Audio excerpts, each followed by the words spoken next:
Hey guys, what's up? I am here to actually talk about and give you guys my recap and thoughts on Tenki no Ko, or you could call it Weathering with You, the movie. Now, I'm pretty sure all you guys must be shocked of me like I'm talking about this, but for me, I'm actually very happy to actually watch this movie. And guess why I watched it in theaters today at 8 to 10. It was a pretty fun movie, although the plot looks pretty simple, and then there were some things that were predictable, but it was still fun for me. Nice start for me for certain anime films for 2020, in theaters. And I'm pretty sure you guys might be wondering, you understand that this film came out 2019, right? Of course it did. I mean, research told me, and I took a look at it, and yeah.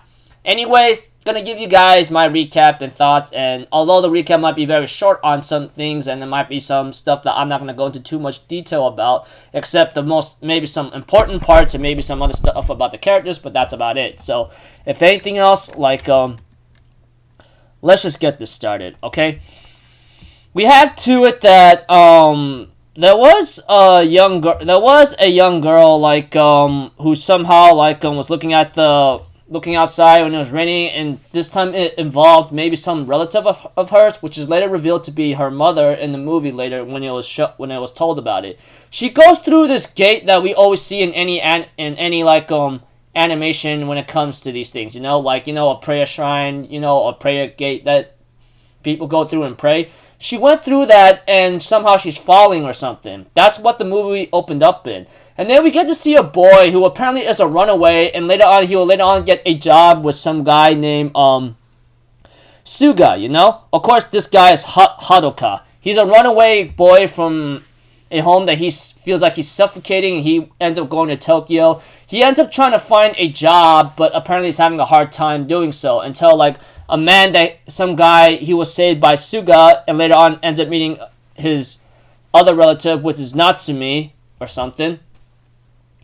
Will later on hire him as a writer, and they will end up doing interviews, and then he'd be working there for many months, but for many days. But he will later on meet up a girl named Hina who actually treated him one time for a free burger because he was a runaway when she found out or something. And this is beforehand.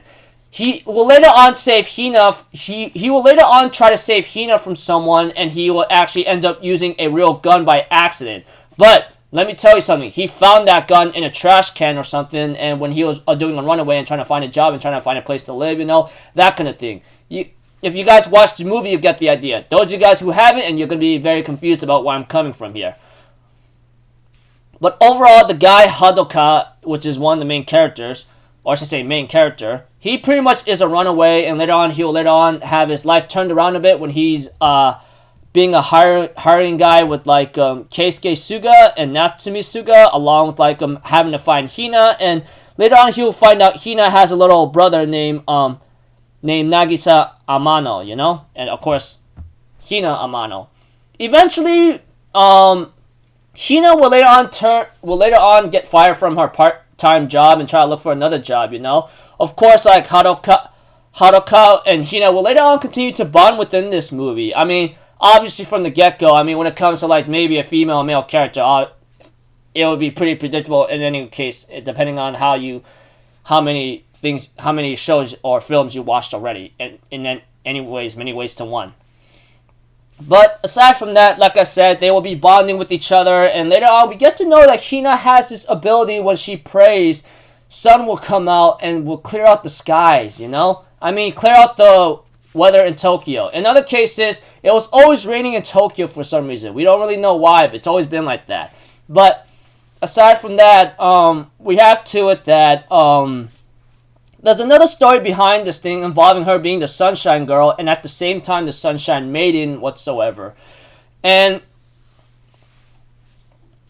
it's kind of somewhat of a supernatural tragic story what was behind it, And we get to know a little bit more about that later, which I'll get into a little as I continue down with this recap of the film. As you can see, she'll later on take on a new job doing sunshine prayers, and then the sun will shine. Everyone's happy. They go like, oh wow, this is really cool, that kind of thing. And we get to know about Suga Keisuke, the guy who hired Haruka. He actually has a little daughter. Not to mention, like, he used to have someone he loved greatly until something involving an accident happened to her. But anyways, and some other stuff. Not to mention, I saw some nice cameos in this film. If you guys watch the film in Anime NYC, which I know I did my research on from last minute get-go, you'll understand who the cameos are. I'm not going to say anything because obviously from the get-go, you should have known that film, like, let's see here, 4 years ago, I think? That film came out 4 years ago. I'm not going to say it because everyone should know it. Everyone knows it. Okay, enough of me being cringe all the time. Okay, here's where the serious drama comes in. Because Keisuke was caught on camera or something, or security cameras, like he had a gun and he used it to shoot someone. Well, he didn't, almost killed someone. He was later on suspected to maybe be the suspect, but I guess these policemen are looking for something else involved, But aside from that, not to mention, we also get to know about Hina-chan, that her body is being more transparent in a certain way. And it's kind of getting very bad right now because there's the thing about this sunshine maiden girl that's been going on, or the story about it, is that the moment that girl becomes that sunshine or something, prayers, giving sunlight to Tokyo, that kind of thing. This is where it gets a little like ugly, because something involving a sacrifice and all the heavy weather will go away and the sun will shine and Tokyo will be shiny.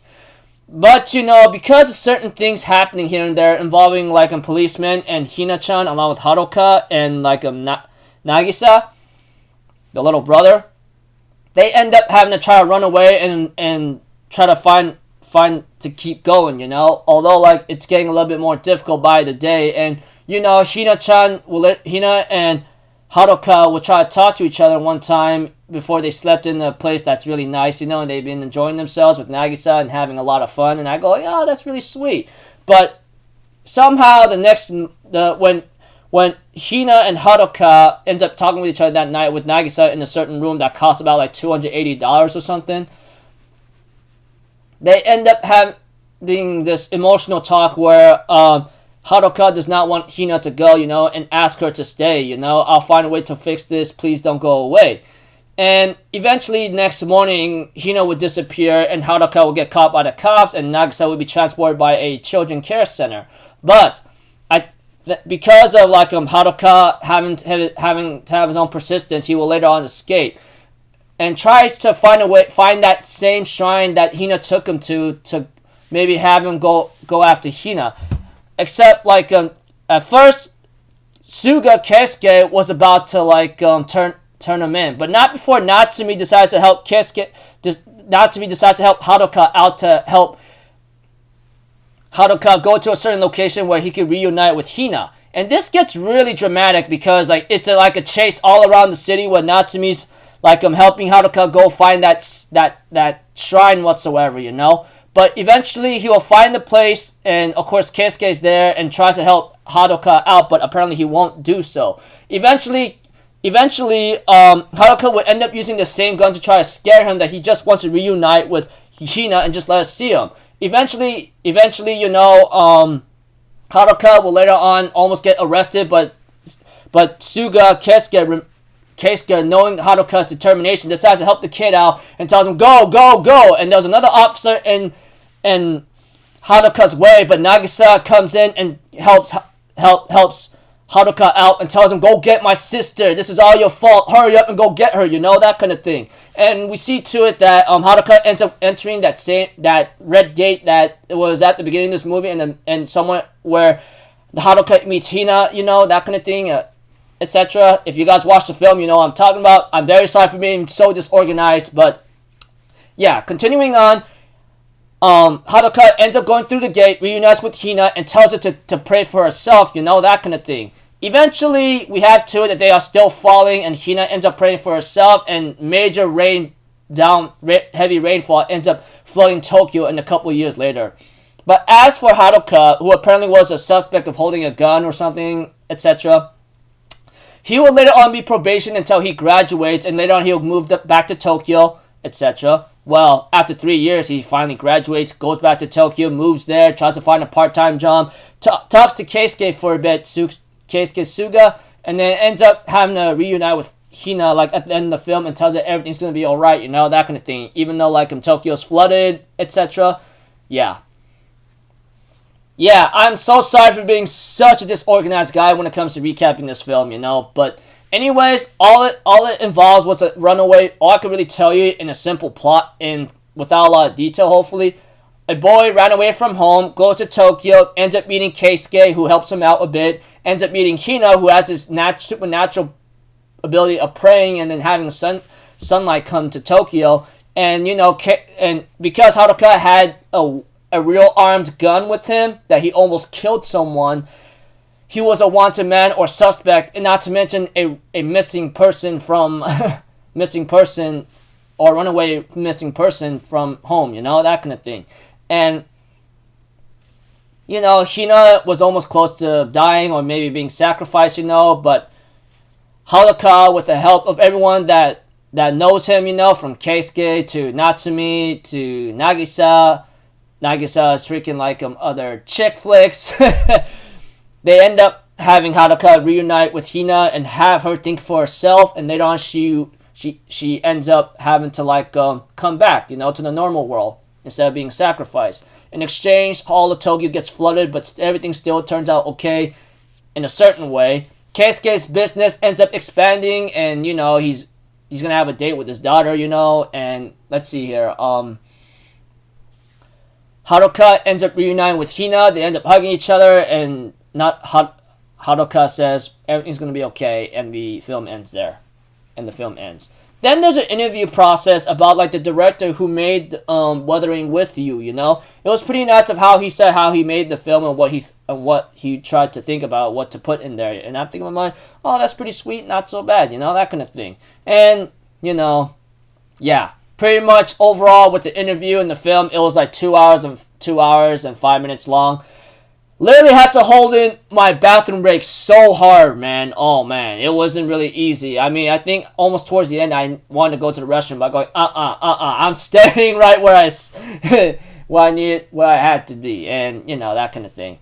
Anyways, it was a nice, fun film. I mean, the plot looked pretty simple, the way how I look at it. And many things became predictable, but it was still a fun film for me to start off for me for anime films for 2020, you know, in America. And I'm pretty sure you guys will be telling me, you understand this film came out in 2019 and this film was shown at Anime NYC, right? If you've done your research. And I go like, yeah, I know, I did. But, you know, yeah. Anyways, yeah, first anime film for me for 2020, and I'm pretty sure there's a lot more to come in the future, and I look forward to see where I'll go with it. Guess we'll have to find out. So, until then, people, I'll see you guys in my next video. I'm Alpha Zero. Have a good day. I'll see you guys next time, alright? Peace out. Bye-bye. Toot-toot-toot!